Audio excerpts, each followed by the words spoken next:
and one of the exhibits says, "World Peace." You know, peace. Right? And you have in the cage a wolf and a lamb. And they're both in the cage, and they keep the exhibit, and they've been doing this for a week. And someone asks, how in the world do you have the wolf and the lamb in the same cage? How do you do this trick? It seems like magic. And the owner of the exhibit says, oh, that is so easy.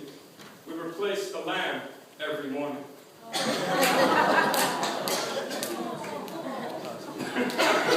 So bad. Tension. Serpents kill doves. There's a tension that you have to maintain. You got to tighten it. And what Jesus is saying is he's saying, don't just be shrewd, because you could be cynical, be hard, and cold. Don't just be innocent, because you could be dumb, naive. It breaks my heart sometimes. I watch these channels on TV late night if I can't sleep, and they have people selling the original cross that Jesus was crucified. Pieces of the original cross they're selling for like $30. It breaks my heart that they're playing off of someone's innocence.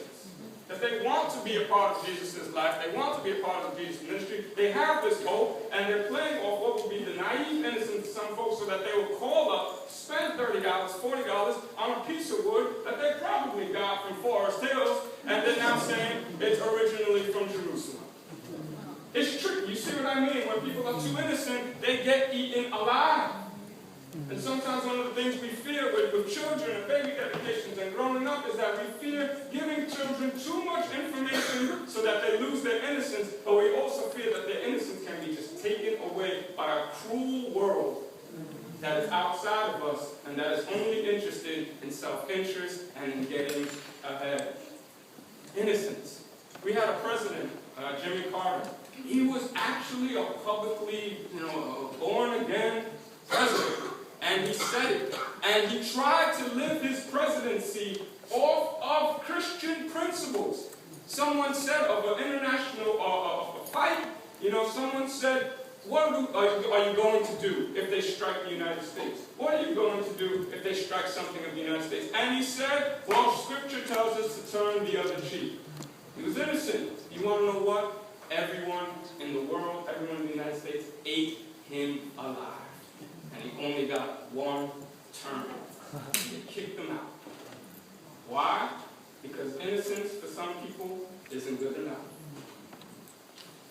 Jesus says, be shrewd as serpents, innocent as doves. But when you become shrewd, you kind of lose some of that innocence. You kind of lose some of that love, some of that purity, some of that warm, good-naturedness, and you become cold and calculated. You think that people only want something from you at a price. You think that everybody can be bought at a price. You think that nobody really cares for anybody, but they're always out for themselves. And sometimes, even in church, we sometimes have that attitude in our minds. And it can destroy the spirit in the church.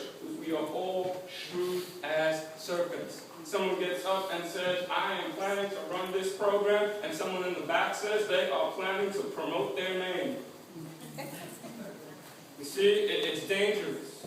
Someone says, I am planning to do this, and someone says they are planning to put in some other little plan of their own. And as you become shrewd, you look suspiciously at one another. There's no trust. You're on guard, and there can be no peace when there is no trust, and there can be no joy when there is no peace. And so we have to maintain this tension. Jesus says, be shrewd as serpents, innocent as doves. I want to focus on a part of Scripture that I suggest is the wisdom that occurs when you have that tension. Wisdom is not just cleverness. Wisdom is not just knowing how people think and then responding to the way they think. Wisdom is that cleverness plus the purity of your heart that wants to do good for other people. Wisdom is love mixed with insight. Wisdom is not just insight alone. It is love mixed with insight. It's a fusion of the head and the heart. It is a string that is on tune. When you are wise, you are letting God's Spirit move you. When you are wise, you are letting God's voice speak through you. And the only way for that to happen is that your soul is in tune. And the only way Jesus is saying our soul is in tune is when we keep that tension between shrewdness and innocence. And I suggest to you that in the book of James, James hits it all really well. He says this: there are two kinds of wisdom in chapter 3. There's the wisdom of this earth. And here it is.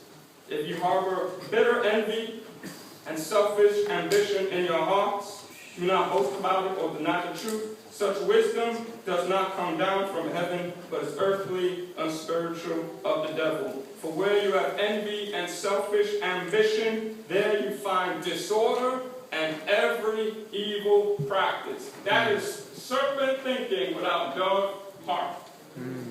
But here it is. But the wisdom that comes from heaven is first of all pure, then peace-loving, considerate, submissive, full of mercy and good fruit, impartial and sincere, peacemakers who sow in peace raise a harvest of righteousness. Amen. The wisdom that is from heaven is what it is this wisdom that knows that the world is a scary place. But it says, I am aware of the dangers of this world, but I also know that I have to love the people in it.